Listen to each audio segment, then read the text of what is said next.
കോൺഗ്രസിൽ ഇപ്പോൾ തെരഞ്ഞെടുപ്പ് കഴിഞ്ഞു, ഒരു ആത്മവിശ്വാസത്തിൽ കോൺഗ്രസ് പോകുന്നു.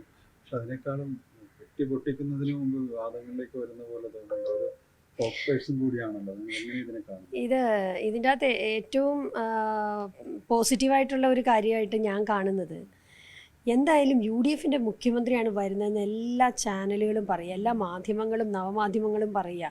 ഇനി മുഖ്യമന്ത്രി ആരാന്നുള്ളത് ചർച്ച ചെയ്യുന്നത് മാധ്യമങ്ങളും നവമാധ്യമങ്ങളുമാണ്. അപ്പോൾ അവർ ചെന്ന് ചോദിക്കുന്ന ചോദ്യങ്ങൾക്ക്, ഇപ്പം നിങ്ങൾ എന്നോട് ചോദിക്കുന്ന പോലെ എന്നെ ചോദിക്കുന്ന ചോദ്യത്തിനാണ് ഓരോ ആളുകൾ മറുപടി പറയുന്നത്. അത് തന്നെ ഞാൻ മനസ്സിലാക്കുന്നത്, ഒരു ചാനൽ കഴിഞ്ഞ ദിവസം പറയാൻ പാടില്ലാത്ത, വ്യക്തിപരമായി പറയാൻ പാടില്ലാത്ത ചില കാര്യങ്ങൾ പറഞ്ഞു. അതിൻ്റെ പ്രതികരണങ്ങളാണ് പല ആളുകളും പറഞ്ഞിരിക്കുന്നത്. അല്ലാതെ മുഖ്യമന്ത്രി എങ്ങനെയാണ് ഉണ്ടാകുന്നതെന്ന് ഉത്തരവാദിത്തപ്പെട്ട എല്ലാ ആളുകൾക്കും അറിയാം. യു ഡി എഫ് ജയിച്ചു കഴിഞ്ഞാൽ അതിനൊരു പ്രോസസ്സുണ്ട്, അത് AICC തീരുമാനിക്കും. അത് ഏത് രീതിയിൽ വേണം എന്നൊക്കെ ഉള്ളത് അവരാണ് തീരുമാനിക്കുന്നത്. അത് കേരളത്തിലോ പ്രാദേശികമായിട്ടോ ജില്ലാതലത്തിലോ ഒന്നും തീരുമാനിക്കേണ്ട ഒരു കാര്യമല്ലല്ലോ. അപ്പോൾ അത് AICC തീരുമാനിച്ചോളൂ. ഇതിലിപ്പോൾ ചർച്ചകൾ വരുന്നു. അതിപ്പം മുതിർന്ന നേതാവ് കെ സുധാകരൻ തന്നെ ഒരു പിന്തുണ പ്രഖ്യാപിച്ചുകൊണ്ട്, KCക്ക് അടക്കം പിന്തുണ പ്രഖ്യാപിച്ചുകൊണ്ട് വരുന്നു. അപ്പോൾ ഇലക്ഷൻ പ്രോസസ്സ് എന്ന് പറഞ്ഞൊരു കളക്റ്റീവായിട്ടുള്ള ഒരു സംഭവമാണല്ലോ ക്യാമ്പയിൻ എല്ലാം. അത് ഒരാളിലേക്ക് പോകുന്നതുണ്ടോ? അങ്ങനെയുണ്ടോ? അങ്ങനെ ഇല്ലല്ലോ. അങ്ങനെ ആരും പറഞ്ഞിട്ടില്ല ഒരാളിലേക്ക് എന്നുള്ളതല്ലല്ലോ. ഞാൻ മനസ്സിലാക്കുന്നത് ശ്രീ KC വേണുഗോപാൽ തന്നെ അതിന് മറുപടി പറഞ്ഞിട്ടുണ്ട്. ബഹുമാനപ്പെട്ട കെ സുധാകരൻ്റെ അഭിപ്രായ പ്രകടനവുമായി ബന്ധപ്പെട്ട് അദ്ദേഹം തന്നെ അതിനുള്ള ഒരു വളരെ ക്ലാരിറ്റിയുള്ള മറുപടി പറഞ്ഞിട്ടുണ്ട്. ആ മറുപടിയിൽ അദ്ദേഹം പറയുന്നുണ്ടല്ലോ, ഇങ്ങനെ ഒരു ചർച്ച തന്നെ നടക്കാൻ പാടില്ല, അദ്ദേഹത്തിൻ്റെ പേര് കൂടി കൺസിഡർ ചെയ്യപ്പെടേണ്ട ഒരു സാഹചര്യം ഉണ്ടായിട്ട് കൂടി എത്ര പക്വമായിട്ടാണ് KC പറഞ്ഞത്. ഇത് ചർച്ച ചെയ്യപ്പെടേണ്ട കാര്യമില്ല, ഇങ്ങനെ ഒരു ചർച്ച നടക്കണ്ട എന്ന് അദ്ദേഹം വളരെ അഡമൻ്റായിട്ട് അതിൻ്റെ അകത്ത് പറഞ്ഞിട്ടുണ്ടല്ലോ. അപ്പോൾ ആരും അത് ചർച്ച ചെയ്യേണ്ട ആവശ്യമില്ല.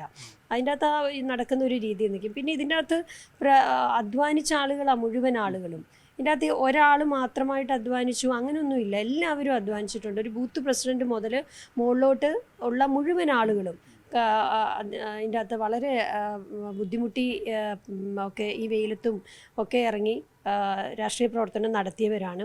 അതിൻ്റെ ഫലമാണ് മെയ് 4 വരാൻ പോകുന്നത്. ആ മെയ് 4 വരുന്ന ഫലത്തിന് എല്ലാവരും ടീം UDF, ലീഗും മറ്റ് ഘടകകക്ഷികളും കോൺഗ്രസിൻ്റെ വലുതും ചെറുതുമായ എല്ലാ നേതാക്കന്മാർക്കും അതിൻ്റെ ക്രെഡിറ്റ് ഉണ്ട്. തെരഞ്ഞെടുപ്പിൽ വലിയ വിജയത്തിലേക്ക് കോൺഗ്രസ് നീങ്ങുകയാണെങ്കിൽ അതിൽ എല്ലാവർക്കും അതിൽ അർഹതയുണ്ട്, ആ ക്രെഡിറ്റിന് തന്നെ. തീർച്ചയായിട്ടും എല്ലാ നേതാക്കന്മാർക്കും. അങ്ങനെ ആരെങ്കിലും ഒരാളുടേതാണ് എന്ന് പറഞ്ഞതായിട്ട് എനിക്കറിയില്ല. അങ്ങനെ പറഞ്ഞിട്ടുണ്ടെങ്കിൽ തന്നെ അതൊരു പക്വമായ ഒരു രീതിയല്ല, അങ്ങനെ പറയുന്നത് ശരിയല്ലല്ലോ. ഇത് ഒരുമിച്ച് വർക്ക് ചെയ്താൽ മാത്രമല്ലേ പാർട്ടിക്ക് വിജയം ഉണ്ടാവുള്ളൂ. അങ്ങനെ വർക്ക് ചെയ്തിട്ടുണ്ട് എല്ലാവരും. ഏതെങ്കിലും പ്രത്യേക ജില്ലയിൽ നിന്ന് ആവശ്യപ്പെടുന്നതൊക്കെ ചിലരൊക്കെ അങ്ങനെ ആവശ്യപ്പെടുന്നത് അതൊക്കെ അങ്ങനെയൊക്കെ പറഞ്ഞവർ തന്നെ അതിന് മറുപടി പറയട്ടെ. എനിക്ക് അതിനൊന്നും മറുപടി പറയാനില്ല. ഇതെല്ലാം അറിയാവുന്ന ആളുകൾ, നേതൃത്വത്തിലിരിക്കുന്ന ആളുകൾ അതൊക്കെ മനസ്സിലാക്കി വേണം കാര്യങ്ങൾ സംസാരിക്കാൻ. ഇത് എങ്ങനെയാണെന്നുള്ളത് അവർക്കൊക്കെ നന്നായിട്ട് അറിയാവുന്നതാണ്.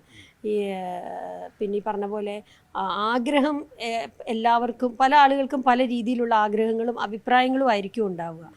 അത് എല്ലാ ആഗ്രഹങ്ങളും എല്ലാ അഭിപ്രായങ്ങളും നടക്കണം എന്നില്ല. അതിൽ ഏതെങ്കിലുമൊക്കെ ഒരു അഭിപ്രായം നടക്കും, അത് നടക്കട്ടെ. എന്തായാലും ഒരു കാര്യം ഉറപ്പാണ്, ഞങ്ങളൊക്കെ നല്ല ശുഭാപ്തി വിശ്വാസത്തിലാണ്.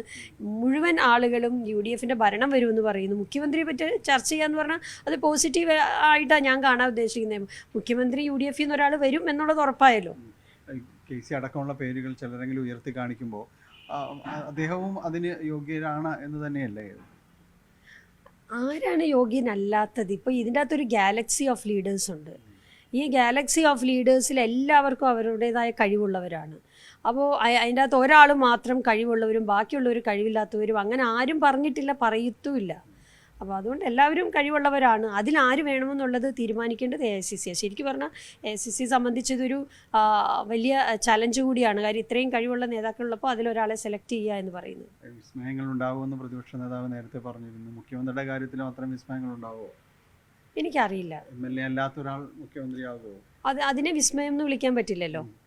അതൊരു വിസ്മയമല്ലല്ലോ. അതൊക്കെ ഇതിന് മുമ്പ് സംഭവിച്ചിട്ടുള്ളതല്ലേ. ഇത് സ്വാഭാവികമായിട്ടുള്ള കാര്യങ്ങളാണ്. ഹൈക്കമാൻഡിൻ്റെ ഒക്കെ തന്നെ തീരുമാനങ്ങളായിരിക്കും. അതെ, അതിനകത്ത് പൂർണ്ണമായിട്ടും ഹൈക്കമാൻഡ് ഒരു തീരുമാനം എടുക്കട്ടെ.